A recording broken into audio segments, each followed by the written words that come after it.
Hey, good afternoon. My name is CW3 Mike DeCosta, and I'm here to talk to you about driving safety.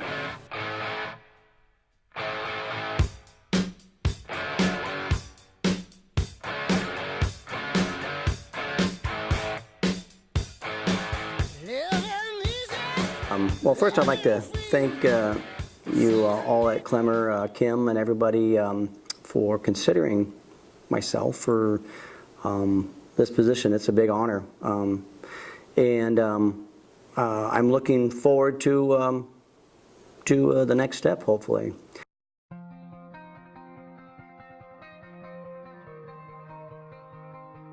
Statistics. We'll talk about some statistics according to the National Highway Traffic Safety Administration.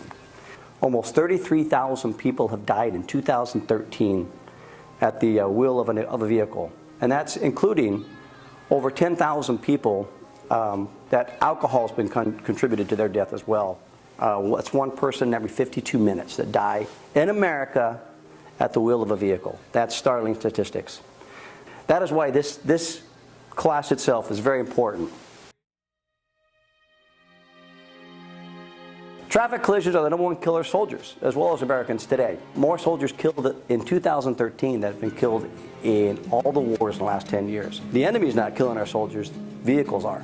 And alcohol is one of those factors that influence our risk. We'll talk about age, we'll talk about seatbelts, alcohol fatigue, your location, where you're driving, and the speeds, the safe speeds that you should drive.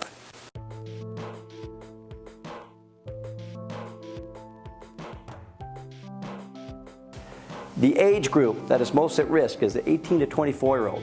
Most of our soldiers are 18 to 24 years old, and they are 4 times greater than any other age group to be involved in a traffic fatality. Why is that? Think about it. 18 to 24, you're inexperienced at driving. You don't have a lot of years of driving behind you, and also at that age you're invincible. I was invincible at age 18.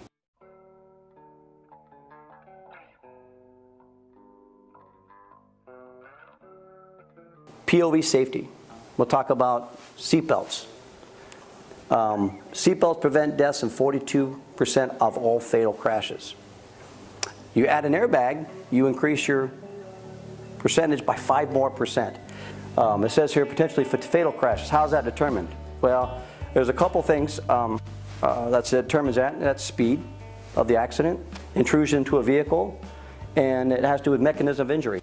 You look at a car that's just completely crumbled, and somebody walks away from that. Why is that? Because they're wearing their seatbelt and they had their airbag function in their vehicle.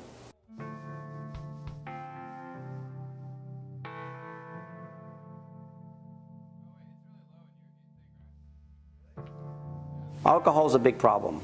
An intoxicated driver is 15 times more likely to be involved in a crash than a sober driver. And about 40% of all accident fatalities involve intoxicated drivers or an impaired person. Okay, that is a problem. Alcohol slows your reactionary time. Alcohol makes you drowsy and sleepy. And alcohol impairs your judgment.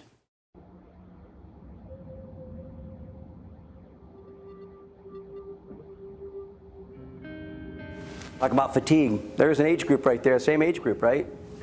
There are 52% of all fatal crashes involving fatigue or falling asleep at driver of the wheel, age 18 to 24. It's because when you're that age, you push it. You're probably going to school, you're working, and you don't realize that that's a problem. You push yourselves beyond your limits, and you're inexperienced to handle that. You think that you can handle it, and you can handle going to school, working, and then going out and partying with your friends until 4 o'clock in the morning, and you're driving home sober, but yet you fall asleep at the wheel. You drift off the road and roll your car and kill yourself. Happens a lot. Seen that story happen. Don't let it happen to you.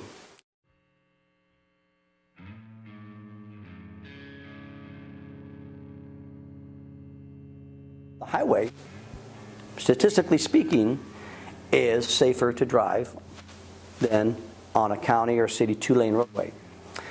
A couple reasons. One, you don't have You don't have intersections, you don't have stop signs, you don't have stoplights. On the other hand, highway speeds are much faster than they are in the county or city roadways. So speed is a big issue, but still, statistically speaking, you're safer driving on the highway than you are in the city or county roadway.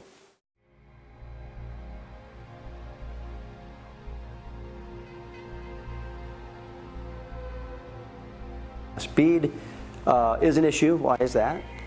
Speed decreases your stopping distance, right?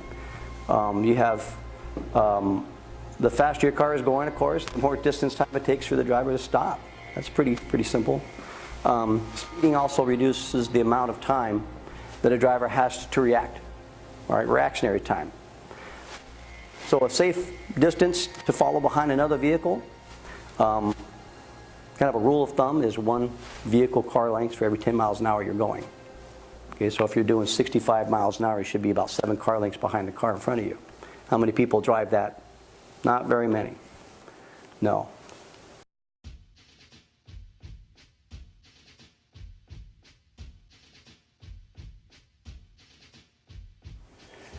We talked about don't drink and drive. Always designate a sober driver, not the most sober driver. Okay?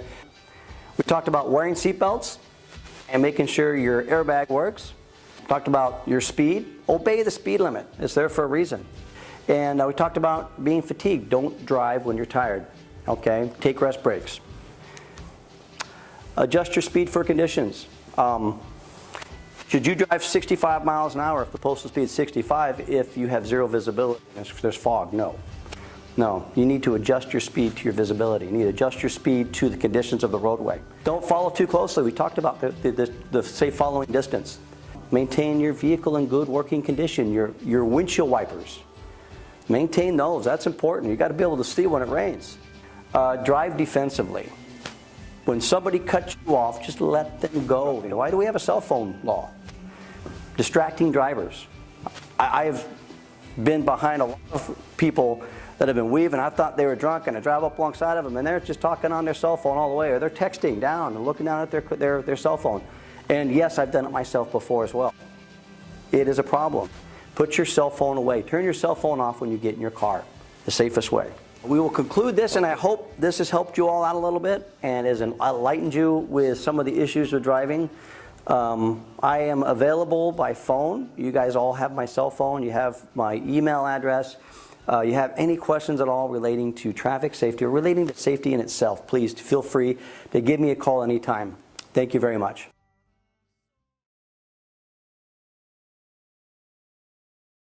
Going through the Clemmer training, I learned a lot about myself. That was great. I always thought I was kind of more of a controller than anything, but I found out I'm an analyst, controller, and kind of a little bit of everything. My whole life has kind of been dedicated to helping people. Out of high school, I joined the Army. My dad was Air Force, did 30 years Air Force, and I felt the need to join the Army and make a difference. And I've always wanted to make a difference in this world. And I thought my best way was through the military. And I joined the military at a young age. I spent my 6 years enlisted, traveling around the world, active duty, and pretty much a adrenaline junkie. Went airborne and went to air assault school, jumped out of planes, had a lot of fun. And then I got that out of my system, and I decided to go back home and be with my family. I'm a very family-oriented person, and I missed them while I was gone. But I came back, and I felt a duty to serve California, so I joined the Highway Patrol. I've always been an adrenaline junkie, and part of that is the adrenaline I get when I help people. I love that feeling. I love the feeling when I'm at an accident and there's total chaos, and I show up and people are, thank God the police are here. They're injured, people injured, the roadways, and all of a sudden you go and everything comes to calm and you fix everything, and everybody goes home, the hospital, they're taken care of. It's a great feeling that you did all that. I love that, and I think that kind of follows me into what I want to do with Clemmer. The training has really opened my eyes up to, people. I would thought I was in complete control of my life, but I wasn't. And I know there's a lot of people like myself with the Highway Patrol and the law enforcement in general, as well as the military, that think they're totally in control, and they're not. They're absolutely not. Their potential is so much greater. I think bringing that out and helping people bring that out in themselves would be just a great honor and be another adrenaline rush for me each time I have a class. I think I see, you know, how the facilitator in the class I've been to, how they look and they act at the last day, and that's incredible. It's awesome.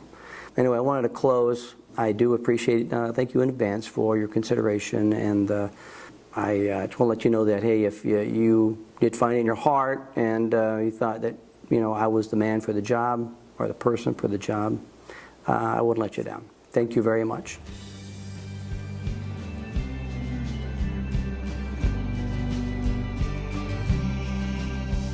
It's like, what do I look at? Damn. Well, we were going to put some mannequins up. Yeah, that would have been good. Some Resusci Annie. All right. Okay. I'll edit that out. There have been over 32,000. We'll talk about the